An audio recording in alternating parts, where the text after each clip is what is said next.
From Acapulco, Mexico, this is Anarchast.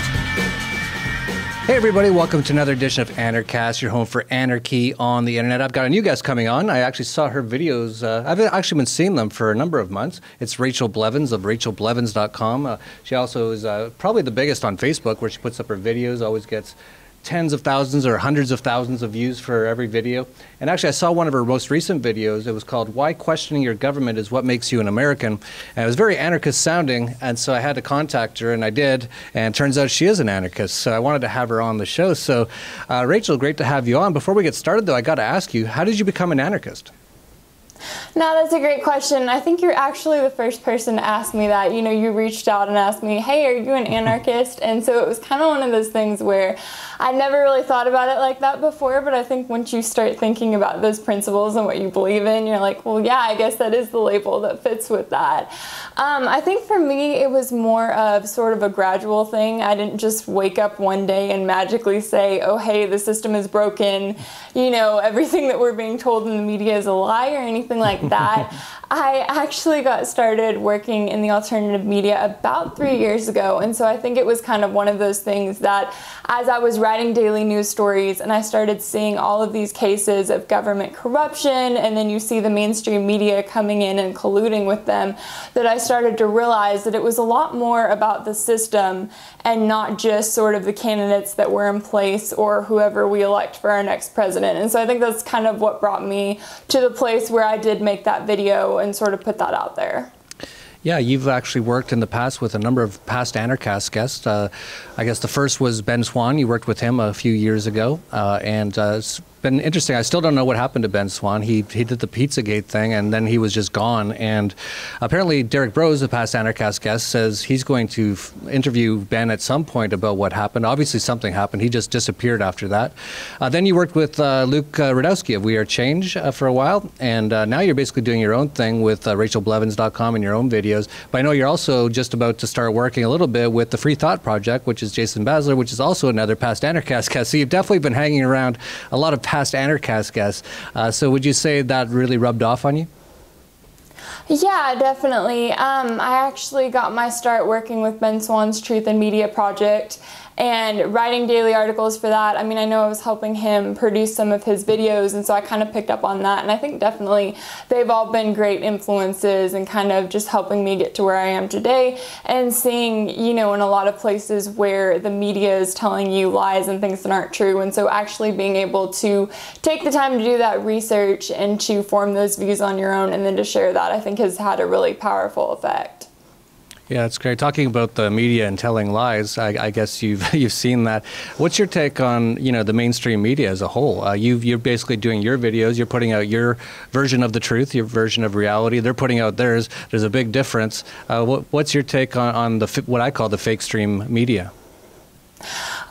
That's a good question. I think it's really important when you look at the mainstream media to see how much advertising has a play and how much sort of the access that they want out of that has a play. And so you see a lot of times, you know, the mainstream media won't report on clear things that the United States government is doing, especially whenever it comes to foreign policy. I know that's something I talk a lot about in my videos, and that's something that really stands out to me because there's so much hypocrisy where that's concerned. And so I think whenever you're watching anything on the mainstream media, you have to kind of take it with a grain of salt and take the time to actually go back and do your own research, especially if they're parroting something that you think would fall directly in line with what the government would want them to say. Yeah, which is almost all the time. It seems like they're reading off of government press releases pretty much. It's just pure propaganda to me, CNN and all the FakeStream media.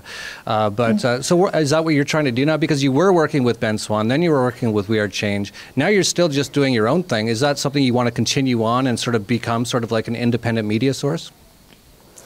Yeah, I think that would be great. I think I've really noticed especially in the last year, I've kind of gotten out there and started talking about what I believe in, and calling out certain things instead of just saying, hey, here's the news by itself. And I've really been able to see that have a truly powerful effect in the sense that people really do start responding to that. And so it's something I'm really passionate about, taking the time to research these news stories and then to sort of compile my own views and then put them out there for people to then take and listen to, and they have the opportunity to share it, which I think is really powerful with social media. And so that's definitely something that I would like to keep doing in the future. Yeah, well, it certainly seems to be working. I've looked at some of your views, just the one I mentioned, which actually, let's play a little clip of it right now. Why questioning your government is what makes you an American. I believe that mass surveillance is wrong and should not be accepted in any society. I believe that when citizens need support, they should be able to turn to their communities instead of waiting around for government handouts. I believe that both politicians and police officers alike should be held accountable for their actions. In a world filled with problems, I believe that we should take care of our own issues before pointing the finger at other countries. So as you can see, really excellent production value, excellent commentary, really outspoken, really well done. I really am impressed by your work. So you just want to continue to kind of get your commentary out there. Like, as I mentioned, it's doing really well, like hundreds of thousands of views per video. Like, I could only dream of that. Not saying anything about the patriarchy or anything here, but Lauren Southern gets like hundreds of thousands of views within like an hour or two of her putting out a video. I'm not saying it's just because you're women, but this whole patriarchy thing isn't working out because I'm putting out tons of videos. They're pretty good. It might not be as good as yours, but man, you guys get a great amount of views, which is great. So it's great that you can use that position of people who want to watch you for whatever reason. They obviously don't want to watch me very much for whatever reason. So you can get your viewpoints out there. I think it's excellent. Well, thank you. Yeah, and I think in a lot of ways, taking the time to stand up for what you believe in is really important. And it's awesome whenever people resonate with you, and they want to take the time to watch your videos. And I think one thing that's really important to remember, too, is that it's not necessarily just about the numbers as much as it is having those core followers who really do take the time to listen to what you say and aren't just following you, because you're another pretty face or because maybe they liked one of your videos. They really are taking the time to believe in what you say. And so I think that's really important. Yeah, for people out there who don't know, and I don't know, when did you start doing it? Because you're obviously very good at it. It looks like you're basically a professional. You do the videos so well done. How long have you been doing it? So I started writing news stories in the alternative media 3 years ago, and then I started doing videos about 1 year ago. And so I'm sure if you go and look back on Facebook, you can find some that aren't nearly as professionally done as maybe some of the recent ones, and you're free to do that and have a laugh at it. It was kind of one of those things where you do see a lot of YouTubers and a lot of independent journalists out there who they get out there and they make videos. And so I had come after 2 years of writing news stories, and so I thought, well, why not try making videos? And so I've grown a lot in the last year and had a lot of really great experiences, but I'm really glad that I took the time to put myself out there and step out of my comfort zone a little bit. Yeah, that's great. If you look back at the Anarchast Ep.365, it is the most embarrassing thing ever. In fact, all the Anarchast episodes up until about 100 were so bad, like I can't even look at them. So I totally know what you're saying when you're first getting started out. But that's one of the things that I've said to a lot of people, like just get out there and do it. You're not going to be perfect right off the bat, but no one really cares that much because no one's really watching on your first few videos. No one even knows who you are.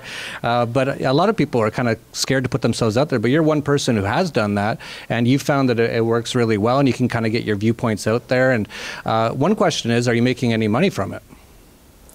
I am signed up for, YouTube revenue with AdSense, which I've also kind of discovered all of the problems that come along with that, because YouTube will take any video, even if it's just me sitting here talking and making a video that, I would let my little sister watch, they will come through and completely demonetize the video just because it has the word Syria in it, and so that kind of thing. And so that's definitely been a struggle.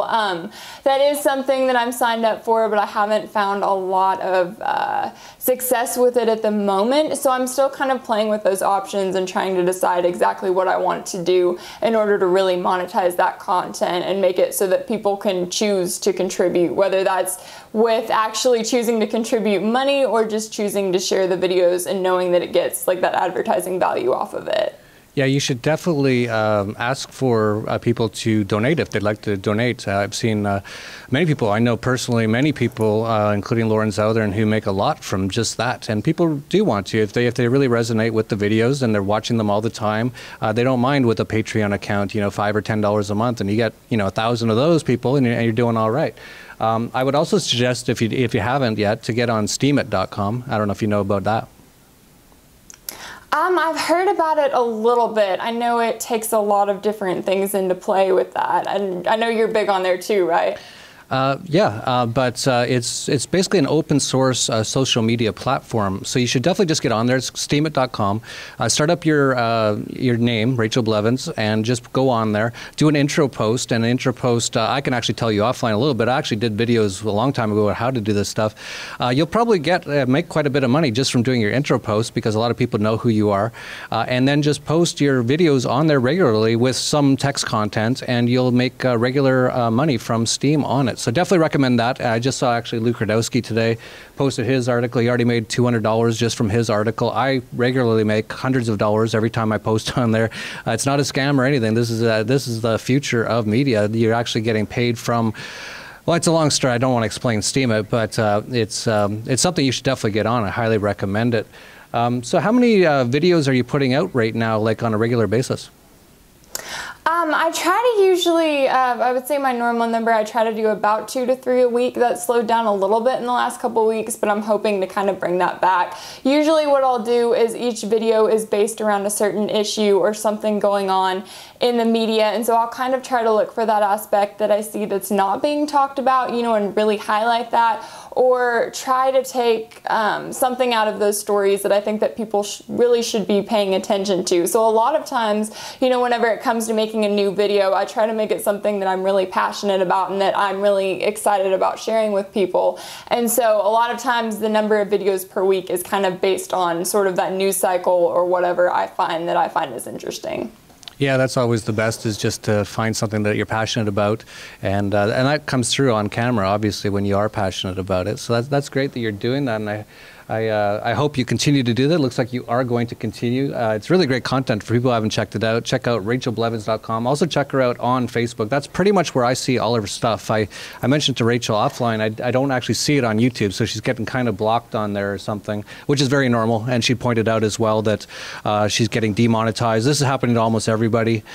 This is why I'm trying to help some people. Steemit.com, get on Patreon for sure. And for all the people watching, if you do like some of this content from some of these people, whether it be Rachel or Luke or Dan Dix or Josh Sigurdsson of World Alternative Media, or any of them, Derek Bros, so many of them that are putting out such great work, think about just donating $5, $10 a month even. And like I said, if you get about 1,000 people, and Rachel's got like hundreds of thousands of likes on every video. So if she even had like 1% of the people who really like her videos put in $5 or $10 a month, which is like a Starbucks to your average person, they wouldn't even notice it. It would actually make a great big difference to the people doing it. So Rachel, is what's next for you? You're going to be working with the Free Thought Project and continue on with the videos. Is there anything else going on in your life?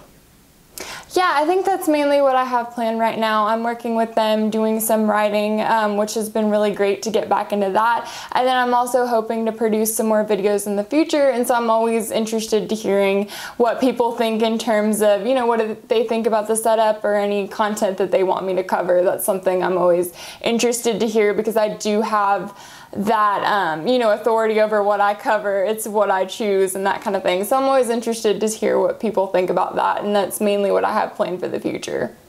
That's great. Just curious about sort of your family life. You're a young woman. I believe you just graduated from college. Have you sort of had issues with your family dealing with the fact that you are a voluntarist or anarchist? Has this sort of come up with like family things? That's a great question. It has in some ways. I know I was definitely raised to sort of question everything that the government put out there, and definitely raised as very anti-war, and that's sort of just the background that I had. And then of course that developed a lot more once I started getting into the media and doing my own research and that kind of thing. We've run into a few things definitely with the 2016 election. You know, sort of with my parents, they were, you know, on the boat of saying, hey, Trump is going to fix things. He's going to be that change that we finally need to, you know, make America great again. And I was kind of sitting back going, I don't know. I mean, I think in a lot of places it's more problems with the system than anything else. And so we did run into some friendly arguments about that, but I think it's worked out okay. And there have definitely been some places where they've been able to see that it's not just about Trump or about, you know, whatever the next president is, whoever you put in the office. Yeah, absolutely. That's great to see that that you were actually raised in that way, that you were questioning government and you were anti-war. That's already a great start. Sounds pretty anarchist already. What are your parents in general? Like, do they call themselves libertarians? I think that they would to an extent. You know, it's kind of funny just because I feel like the term anarchist has sort of a taboo on it. You know, whenever people hear it, they think sort of the opposite. And so it was funny because I actually used that term one day and my mom goes, wait a second, what is that? Like, what are you talking about? Isn't there a lot of violence involved in that? And so I actually took the time to kind of explain to her what it really was. And then she goes, oh, hey, I think I'm an anarchist too, you know, and so it was sort of that waking up point. So I don't know. I mean, as far as I really don't like using labels to describe a lot of things, but I think they are. They just probably don't know it all the time. Oh, that's great. Yeah, that pretty much shows in your work that you're definitely very libertarian at the very least, and so that's great. So is there anything else you wanted to mention? And if not, why don't you just let people know where they can find your work and anything else you want to let them know? Sure. They can find me on Facebook, Twitter, YouTube, Instagram. It's pretty much all under Rachel Blevins. And I'm always interested to hear, you know, come and check out my videos. I do videos on a lot of different topics that are specifically related to the U.S. government and the mainstream media and a lot of the corruption that goes along with that. So I would definitely love to hear from them if they want to take a chance to stop by and leave a comment. That's great. We'll put the links to all your stuff down below. I just wanted to make sure we had you on in case people weren't familiar with your work, because I really like it. And the fact that you're an anarchist or voluntaryist, whatever word you want to use, is excellent. So we should definitely know about you. So I wanted to have you on. So we'll have the links to all that down below. If you like this video, please like, subscribe, share down below, or don't. And this has been Anarchast, your home for anarchy on the internet. Peace, love, and anarchy.